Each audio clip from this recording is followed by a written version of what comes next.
எல்லா வேலையும் முடிச்சுட்டு ஓடி வந்து பார்த்தா, என் வீட்டுக்காரர் முட்டை மிட்டாய் செஞ்சுட்டு இருக்காரு. அதுவும் முட்டைய உடைச்சு ஊத்துதாங்க ரொம்ப நேரம் ஆயிடும். முட்டைய ஒண்ணு ஒண்ணா உடைச்சு ஊத்திட்டே இருக்காங்க.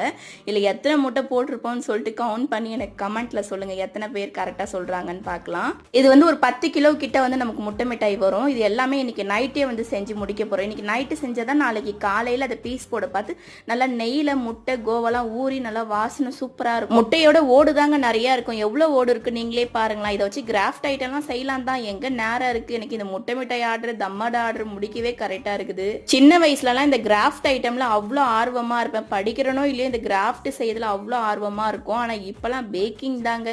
எதனா ஒன்று பார்த்துட்டு உடனே செஞ்சு ட்ரை பண்ணி சாப்பிட்டு பார்க்கணும்னு தோணுது.